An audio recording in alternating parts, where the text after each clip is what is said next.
media post din ng aktor na hindi siya smuggler at sinabi po niyang importer o sinabi ng importer na bayad na ang buwis ng bilhin niyang sasakyan. Kaya pinatawag po natin si Attorney Chris Noel Bandijo, ang Deputy Chief of Staff at tagapagsalita po ng Bureau of Customs. Magandang umaga si Attorney Chris. Hi, Sir Alvin. Good morning. Pagbati po mula kay Commissioner Ariel Pomoceno at sa mga kawani po ng Bureau of Customs. Regards niyo po kami kay ayaw lang namin disturbuhin si Commissioner Ariel kaya ikaw pinatawag namin kasi parang nag-press ko naman na siya kahapon, hindi ho ba, Attorney Chris? Tama po. Kasama po natin ng LTO sa press conference kahapon. Apo, paano po yung mangyayari dyan pag ang sabi po kasi sabi ng aktor na si Derek Ramsey, ang sabi sa akin ng importer, bayad na ng buwis nung binili ko yung sasakyan. Pag ganyan po ba, absuelto na yung buyer? Well, as registered owner, kailangan po muna namin siyang isupina at paipatawag sa aming opisina upang makakalap ng dagdag na impormasyon. Maganda naman pong banggitin na natin na very cooperative po itong aktor na ito at nagpo-provide po siya ng information kagaya po nung kusa niya po na pagbili, kailan po ito, At yung mga bagay na yan po ay magiging parte ng ating investigasyon upang ma-determine kung sino po yung may pananagutan dito.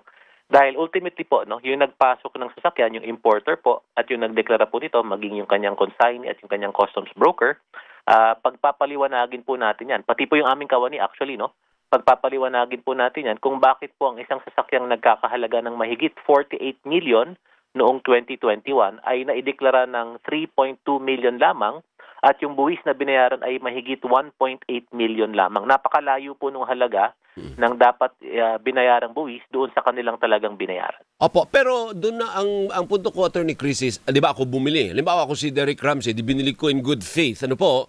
Kahit sabihin ko na hindi, sabi ng importer, bayad na yung buwis, kukunin pa rin ng customs, may karapatan pa rin ng customs na kumpiskahin yung sasakyan. Ay, tama yan, Sir Alvin, Kahit pa sabihin natin na ang kiniklaim ni Mr. Ramsey ay siya ay buyer in good faith, Pero hindi po nagbabago ang karakter ng sasakyan na ito pa rin po ay isang smuggled item at that being said, ito ay papasok sa jurisdiction ng Bureau of Customs. Nakakaawa ka rin po pala pag ganyan that you trusted the importer o yung agent tapos kahit nagbayad ka na sa agent, in this case years na po di ho ba? Babawiin pa rin ng customs dahil kulang ang binayad mong buwis. Tama yan, Sir Alvin, Kung kaya tayo ay nagpapaalala na maging maingat din sa ating mga pinagbibilhan, sa ating mga pinagkakatiwalaang mga dealerships, Dahil gaya po nito, ang binanggit daw po kay Mr. Ramsey ay fully paid na yung taxes nito. Samantalang nung ating sinek ang records ay napakalayo po ng 1.8 million sa 32 million na dapat binayarang buwis. So, dyan po papasok yung kanilang exposure. Pwede pong i-seize ng Bureau of Customs ang kahit anong smuggled item kapag napatunayan natin hindi po nagbayad ng kaukulang duties and taxes ang mga ito. Yung paggamit naman ng peking plaka, ibang usapin yun. Sa LTO naman po yun, Attorney Chris. Wala nang kinalaman yung customs doon, di ba? Tama yan, Sir Alvin. Yun po yung naging dahilan ng LTO sa pangunguna po ni ASEC Marcus Lacanilao, yung hepe po nila, kung bakit po nagkaroon ng mas malalim pang investigasyon dahil peke po yung plakang ikinabit ng sasakyan, doon sa sasakyan, nung ito po ay nakita nila. Okay, so anong status ngayon? Yung sasakyan ba ay nasa customs na po at isusubasta nyo na or in the process pa lang nahilahin o hatakin mula kay Derek Ramsey yung sasakyang ito? Sa kasalukuyan, Sir Alvin, ang sasakyan ay nasa kustodiya ng Land Transportation Office. Ito ay makikita sa kanilang opisina sa East Avenue, kung saan natin ginanap ang press conference kahapon. Sa aking pagkakaalam, ngayong araw, isi-serve na po yung warrant of seizure and detention mula naman po sa Bureau of Customs dahil nga po sa findings natin ng pagkakaiba doon sa mga binayarang duties and taxes.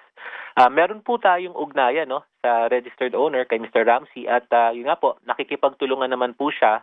Isa-serve po natin itong WSD. Ito naman po ay mga ngahulugan na meron na lang po silang 15 araw na para magpaliwanag at magpakita ng dokumento na i-refute naman po yung aming findings na hindi po bayad yung duties and taxes. Yan po ay i-observe natin, ibibigay po sa kanila yung due process na yan. At nang sa ganon ay malalaman po natin after that period kung ito po ba ay for forfeiture or for release. Bakit ganyan kamahal, Attorney Chris? Paliwanag mo nga sa ating audience. Pag ganyan, grabing yaman mo nun. Kung ang presyo ay magkano ikamo, 35 million ang declared na halaga, tapos ang buwis nun, doble? Ang based dun sa entry niya noong 2021, no, ang dutiable value niya at that time 48 million yung halaga ng sasakyan, no. Ang computation po natin diyan, ang excise taxes ay nasa 24 million mahigit, ang ating value added tax ay mahigit 8 million at siyempre po meron pa po mga ano yan, no, shipping, arastre, no. Yan po yung computation natin patungkol sa mga sasakyang ito. But Sir Alvin, no, just for information, itong 48 million na ito noong 2021, sa aking pagkakaalam at base sa mga impormasyon, ay yung recent sale daw po nito ay nasa mga mahigit 100 million, no? Dahil ito po ay limited edition. Parang, kung hindi po ako nagkakamali, kaya po siya 918 kasi 918 units lang po ang ginawa sa buong mundo. So, very rare, very limited ito. Kaya nag-appreciate pa po yung value from 48 million to at present, ang value na ay mahigit 100 million. So sino pong nag-import niyan? Alam na ba ng customs kung sino? Kasi definitely, hindi si Derek Ramsey ang nag-import niyan. Siya lang ang bumili nung nakarating na yung sasakyan dito sa Pilipinas. Tama yan, Sir Alvin, no? Ang shipper po natin dito ay, okay lang po bang banggitin ang mga pangalan? Of course, oo. Okay. Ang shipper po natin ay Emirates National General Trading. Ang consignee po natin at the time of entry is Tobirama Enterprises. Yung customs broker po, dahil pangalan po ng tao, hindi na lang po muna natin babanggitin, no, for data privacy. But doon naman po sa impormasyon mula kay Mr. Ramsey, ito naman po ay kanyang daw binili, no, sa isang car shop, no. At yan din po ay patuloy din natin iniimbestigahan. Dahil lahat po ng dinaanan ng sasakyang ito ay kailangan po natin makausap upang makita ang kanilang partisipasyon, kung meron man, sa aspeto ng importasyon kasi doon lang naman po pumapasok yung jurisdiction ng Bureau of Customs. Ang gara na itsura, ang poging-pogi. Pag siguro pag ako nag-drive niyan, parang times 100 ang kapugian ko, Attorney Chris. Ano? Lalo na ikaw, pag ikaw nagmaneho niyan. Medyo mahirap po sumakay, Sir Alvin, dahil meron po tayong chan, no? Medyo mababa po. So, okay lang po, sa inyo na lang po yung sasakyan. Anyway, panghuli, pag ang in-import sa mga may pera dyan at mag-i-import ng sasakyan, akala ko talaga nagdudoble yung presyo. Kung ano yung presyo niyan sa abroad, times 2 because of the taxes. So, mali pala yun. Mas maliit naman pala yung tax. Depende yan, Sir Alvin, no? Based on the current, no? Meron kasi tayong mga binago doon sa ating create more, doon sa tax reform natin, no? Ang excise halimbawa, kung above 2.1 million yung halaga, mahigit 50% na po yung ating excise taxes, no? Of course, ang mga exemptions lamang dyan, yung ating mga purely electric, yung ating mga hybrid. But ito po kasi yung, kumbaga, nagpapataas ng value. Halos kasing presyo na po talaga ng pagbili mo ng sasakyan overseas, yung katumbas na buwis nito. Parang doble. So kung electric vehicle, ang dami din magandang electric vehicle na wala pa sa market, sa Philippine market. So kung may natipuhan kang electric vehicle or hybrid, hindi full, kundi hybrid electric vehicle, mas murang buwis nun pag pinasok mo sa Pinas.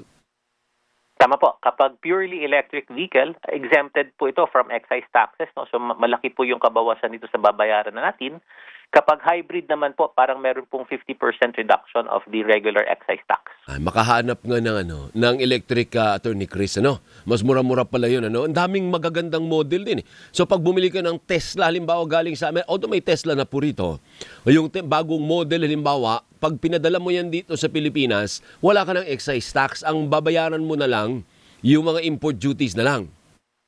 Tama yan, Sir Alvin, no? At kung gayon naman din po ang inyong bibilhin, yung mga locally available, mas maganda rin pong sa mga showroom na rin po tayo bumili dahil kadalasan po ang mga ganito, no, yung mga locally available na mga motor vehicles, ay kadalasan po miyembro po sila ng mga asosasyon, no, ng mga sasakyan. Ito po yung mga Campi at Avid, na kung saan maganda po yung kanilang, kumbaga, pakikipag-comply, no, sa mga patakaran ng Bureau of Customs.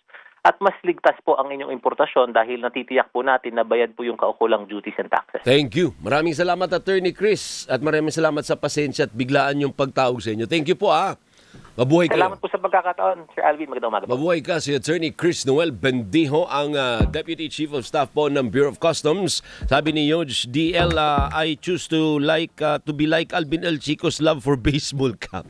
Binibigay lang po sa akin yan, hindi tayo nabili, mahal yan eh. At si Hazel Arcidera, I choose to be grateful